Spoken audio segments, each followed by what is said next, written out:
A little backstory is needed, so please stick with me. Growing up, I, F27, had a childhood friend Angie, F27, who was as close as a real sister. We spent entire weekends at each other's place, celebrated family events etc. from 6 years/0 till 18 years/0. Elle even lived at her place in 2nd grade while my parents went to a nasty divorce. I learned to speak some Russian, as she is Russian, and she learned to speak some Spanish. Needless to say, her older brother and little sister were like a family to me. During our teenage years she had her 2 male best friends, one whom she started dating, and another one, Nico, now 29, who was Russian as well, whom I started dating at 17. Growing up I had issues with a heart condition. I won't bore you with the details, but I had to take a lot of meds, but got healthier starting from 16. One didn't have to take them daily but only when my heart rate became irregular, but then immediately, as it would become extremely painful, my heart would cramp, I would start to hyperventilate. All my friends knew this, Nico included, and that I would black out if my meds got taken with alcohol. I didn't smoke much or drink much growing up as a result, since I was worried about my health and only did drink at home or in a safe setting. Legal drinking age is 16 here and I only drank wine or beer if at all. I had my first time with Nico at 17, and when my parents stayed at a retreat 2 weeks later he come over to have a date night. I did drink 1 glass of wine, but starting having health issues later resulting in me taking my meds and being unconscious. I was a bit sore the next morning but didn't think much about it. 2 weeks later I'm informing Nico that I'm late on my period and he starts to panic, confessing he had sex with me while I was unconscious. We had it before, so he didn't think much about it. Apparently he didn't have a condom, but since I was on the pill he figured it was alright, and he also didn't come in me, but in a tissue. I felt violated and disgusted by myself. I didn't know how to describe this and only told Angie about it. I was an utter mess for a few years, and wasn't able to have sex again until 2 years later. I didn't remember any of it, but was too ashamed to go to my mom or anybody else. I didn't think of it as rope back then. I was too young to really understand what and how I was violated, and Angie told me it's alright, I should break up if I feel bad about it, but we were in a relationship and did have sex before. I broke up with him the following day, and apparently he cried about his broken heart to her. As Nico and Angie were close and hanging out together a lot, they started dating a few months afterwards and I had to see him every time when visiting her. I told her I'm not able to see him, but she didn't understand where I'm coming from. The contact stopped and we haven't texted or seen each other in years. I still followed her, and her family, and saw that her brother is expecting his first child. As I was extremely close with her family I just commented on the Insta post expressing my gratitude when he reached out to me. I missed his wedding but he wanted to ask if I would be interested in joining the baby shower as it's been years and we've been extremely close before. He told me I was like a third little sister. I just asked if Nico will be attending as well, as Angie and him have been dating for 9 years now, and he said yes. I didn't elaborate much but just expressed that I'll send a small present if he can give me his current address but won't be attending. He kept on pestering me what exactly happened all those years ago and why I'm not in their lives anymore. Angie told her family I'm not able to see her with an ex of mine, but her brother thought there's more behind it. This is when I think I could be the asshole. I told him the truth about what happened back then. And while I didn't know it at 17, I know now that this was rope and I named it as such. I didn't receive any message back from him, but a few days later Angie reached out to me, furious. Nico had planned to propose during the baby shower, but Angie's brother is against it now, having learnt why I stopped the contact. She loves Nico and will stay with him, but by doing so, her brother said she is no longer a part of his life, as he doesn't want his little baby girl in the same family as a rapist. Since then I've been getting messages from old high school acquaintances, telling me I should have ignored it, and not told anybody. Since I didn't speak up back then I lost the right to do so now, and am a horrible person for ruining somebody's life over some stuff he did 10 years ago when he himself was a child as well. Am I truly the asshole for speaking up? Comments where OP has replied. Oop responds to multiple comments about how things are wrong, and she could speak up. Oop, I understand now how wrong it has all been, and that it's rope. But we grew up in a small town with approximately 5,000 people, and I honestly don't know which way it would have gone if I would have spoken up.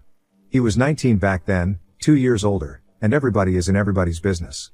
It would have made sound back then, like it does now. They all still live there, and it has made its rounds. That's why so many of our old classmates are reaching out. Most of who still live there have left me furious messages. They have known Nico for all their life, and are standing by him. I moved out when I was 20, my mom shortly after, and didn't stay in touch, which most. It still breaks my heart to get such a furious response from people who are my whole childhood. And thank you for all your best wishes, I genuinely appreciate it. Oop did not ruin Nico's life. He did this himself. Oop, I understand that what happened is on him. The backlash I am getting is because he apparently is not that person anymore, and something he did as a teenager, according to Angie, Should not ruin his life and is in no way related to the daughter her brother will have. I don't know if he will ever act out or do something, but it doesn't invalidate what happened to me, so thank you for confirming this. I just can't stop to feel bad about this having so much consequences. While I do not want to see Nico or Angie, I have made my peace with what happened to me back then. Commenter, but why are they attacking you and not the brother? You are not the one objecting to the marriage. Just feels like misogyny and victim blaming tbh. Oop, I guess because he is family, and I'm the outsider who ruined their family. I have been getting so many messages from people who didn't even have my number back then. I'm blocking the best I can, it's just hard to not let these comments get to your heart. Commenter, NTA. They got together so soon after the two of you broke up. I can't help but wonder if your friend was convincing you to break up with Nico because she was hoping to get with him all along. Oop, I honestly don't believe it. They've known each other for years and she broke up with her boyfriend 2 weeks before I broke up with Nico. It was a 5K town, even adding the people our age from near villages. Our school had 500 people attending, hence the options are very limiting. Update, September 15, 2024. First of all, I am immensely thankful for all the people who took the time to not only read through my story, but also comment. I read every single comment and try to respond to as many as possible. It gave me a little bit of hope of compassion for victims of rope and also the courage to not cave to the backlash I received. Mental update. Reading all the messages defending my choices on speaking up made me realize how insecure I was on what I am allowed to do and how much I was trying to make it right to other people besides myself. This especially included Nico and Angie. All of you are right. If Nico had changed, he would have apologized, reached out or tried to make amends in some way. Either when word got to him from his brother-in-law or at some earlier point in his life. My former best friend Angie should have been able to feel some sort of compassion if she had any respect for me as a human being or the time we spent together. Her reactions showed that I shouldn't hesitate on my actions. I went to therapy from 21 onwards and thought I moved on from the rope as best as I could, but I realized how ashamed I still am almost 10 years later about an incident that wasn't my fault at all. I was ashamed to speak up back then and afraid that people around me would look differently at me. And somehow I still felt bad about speaking up today, so I tried to own what happened to me now and not apologize for other people's behaviors, especially as they don't even show me respect. What happened since then? I archived every nasty message I got on WhatsApp so I wouldn't have to read them, but would have the proof if needed at a later point. Angie's mom called me the following day of the incident, crying.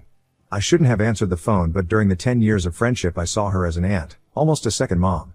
She always joked that while her children would run around the house doing whatever, I would always take the time to drink a tea and talk with her, showing her more love and time than her actual children. While she said she's sorry for what has been and for what I went through as a child, she couldn't believe that I would ruin Angie's happiness over something like that. With Angie's brother refusing to have Nico as part of the family and Angie standing by Nico's side, it's divided their family and she is heartbroken. She has grown to love Nico like family as well and has known him for nothing more than a considerate young man who she knows will make her daughter happy. It wasn't nasty names or angry talk, just a heartbroken mother who faked to acknowledge my pain and saw the fault in me. Angie's mom tried to get me to apologize or to take it back, but I refused as I don't see the fault in me. With everything that has happened, I believe that Nico hasn't changed and is just hiding it better somehow. He can see how people are standing by him and supporting his behavior, so he won't have to change. And that is something I didn't want to indulge. Angie's mom not even one used the word rope, and I tried to correct her every time she talked about it. Trying to name it for her to understand better, but she would just start sobbing more and it didn't make sense for us to continue to talk. Angie's mom used to be in contact with mine for some time, and she reached out to her after our talk. I was afraid that my mom would find out, since she's from a more conservative background. We had a long talk and I didn't get to see her, physically, yet, but she apologized for not being there for me or not making me feel like I can talk to her. I tried to calm her as best as I could, but when she asked me if my current partner knows I was used like that, I got angry. She was scared my partner would leave me if he found out, implying it was something that made me less precious or appealing. When she asked me to keep it a secret from our family abroad and in our country, I hung up. She was acting exactly the way I was afraid she would, as if it's something shameful. It was especially hard as I am trying my best to move away from the feeling of shame. She has since apologized, but it's clear that her view of me has changed. I don't yet know how to deal with it, but that's something to worry about in the next few weeks. As some of you suggested, I wrote Angie's brother, Sven, again and apologized for the mess, but I'm glad that it is out in the open and how proud I am that he's defending his family. I asked if his old email is still working as I would just send a gift card. He didn't respond, but I got a message from his wife 2 days ago. She thanked me for speaking up and informing them about Nico. There were apparently had a few moments that made her uncomfortable, some jokes Nico made, and in retrospective she can see why. Sven apparently informed her the moment he got my initial text, and both of them have since seen Angie but not Nico. She refuses to be in the same room or house as him, and same goes to their unborn daughter. Sven and Angie's mom has been at their place multiple times to beg to forgive Nico, and Sven caved a little. Angie and Nico will get married, Sven will attend but his wife will not. He is allowed in the family but not in contact with either Sven's wife or daughter. Those restrictions are not for Angie. Sven was suffering trying to ease his mother's worries and is not able to take a stand and cut them out completely. This is a compromise they made without his wife's approval, and she told me she's trying her best to cut them out of their life indefinitely. She wanted to move back, closer to her family as well, and thinks this is a perfect opportunity but isn't sure if she can follow through. His wife told me she's terribly sorry for all the issues that came my way and it has been a lot trying to handle the situation on their side. Sven knows it's not my fault but he doesn't want contact. It's hard for him to talk or see my name because even though he knows I'm not the guilty party, in some way I was the bearer or bad news and he sees me as the start of all this drama. She told me a few times that neither believe I'm the bad guy, they just are tired with everything and it's just been extremely hard on them. That's all that has happened so far. I am frustrated about how everything came to be. It feels like Nico will just continue with his life without having to be remorseful. I didn't want him to suffer, but I think some part of me wanted to at least receive some kind of apology for all the suffering I went through afterwards. I'm having to deal with my mother and her changed shameful view on me, and even though I'm happy it's all out, it's extremely hard to stand by my choices. My partner and my best friends both have been my shoulder to cry on during this ordeal. Especially my best friend was enraged for me, and I am extremely grateful to have both by my side. Right now I'm just emotionally drained, but I'm sure it will be better once a few weeks passes. Next story. Boyfriend's female friend bullied me for years while he did nothing. I finally left him, then she sent me an angry message denying everything and his other friends supported me. I don't know if I'm being wildly unreasonable and jealous over this, so I need some outside opinions. I, 29F, have been with my BF, 30M, for 3 years, and we share an apartment. He has a female friend Nell, 34F, and they were friends for years before I came along.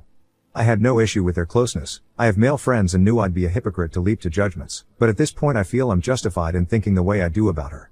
The first time I met her, it was extremely obvious Nell didn't like me. She came into the bar all excited to see my BF, before noticing me.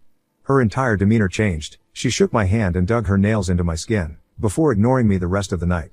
She even seemed upset at one point that I took the seat beside my BF, and quietly left halfway through the evening without saying goodbye. So it's safe to say my first impression of her wasn't good, but I tried to reason with myself that not everyone gets along, and I don't need to be friends with my BF's friends. However, as time passed it became really clear Nell's attitude towards me wasn't improving. She had a way of openly mocking me in front of groups of people, making side comments or loudly joking about my voice or appearance. My BF would stand there and say nothing, and after the fact when I asked him about it, he'd say he hadn't noticed. She'd also make a show of hugging him hello and goodbye and not me. She would mix that kind of stuff in with smiles and basic politeness, so it was tough to articulate exactly what she'd done. I felt very much like I was back in high school. From that point on, I basically decided I didn't need to have someone like that in my life, so just stopped going to things she was at. I haven't seen her in about a year. My BF still sees her regularly and they text often. I'm now at the stage where I fully believe they've either dated in the past, or have something going on now. I've tried gently bringing this up, but he denies they ever dated and makes me feel like I'm being jealous and bitter by asking. I end up suppressing those feelings, before something brings them up again. I've reached the end of my tether with it. The final straw for me came the other day, when my BF left his phone open and I saw a text exchange between the two. Nell had sent him a heart emoji, and my BF had written something about how he was thinking of her. I know I should have said something then and there, but I felt numb and decided to go to bed. I'm trying to work out how to handle this. Is it possible nothing's going on here? It's something I've tried arguing in my head, but then something else pops up that makes me doubt it.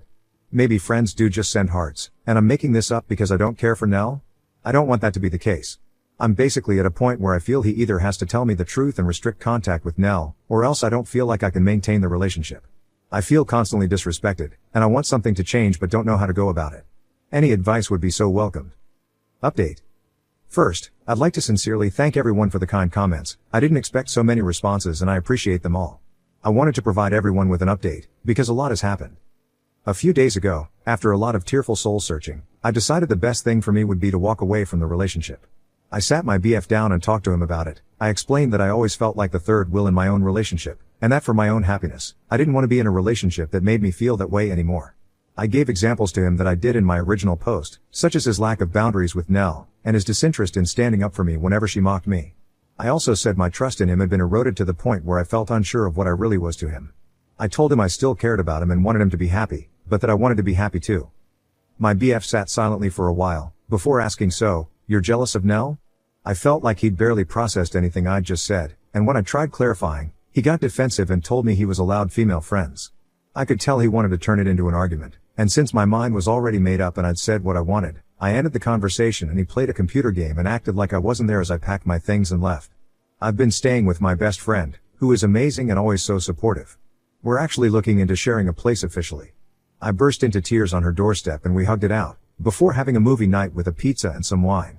It felt really therapeutic, like a weight was lifted off my shoulders. My family have been amazing too, rallying round and taking me out for little meals and stuff. I even got 1 or 2 sweet messages from my BF's friends, saying they were sorry and that they fully understood my point of view, which is interesting. I imagined that would be the end of it, but the next morning I woke up to messages from a number I didn't know. It was Nell.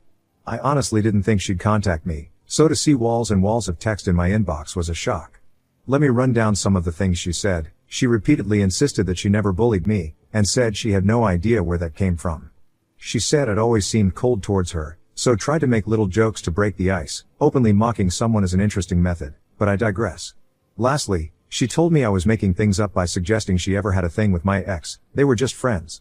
She finished with a passive-aggressive apology that I'd ruined my own relationship by being jealous and listening to voices in my head. I didn't respond to her venom or try to get the last word. I know she wanted to repeat her tried and true method of hitting out at me and enjoying my reaction, so I didn't give her one. I've been focusing on other things to start building my self-esteem and happiness back. My ex has not tried to contact me since I left and I'm glad. Frankly, I think him and Nell are perfect for each other. I'm well and truly done with this, and I'm so excited for new things in my life. My friend and I are making arrangements to officially have a place together, and I actually got promoted at work today.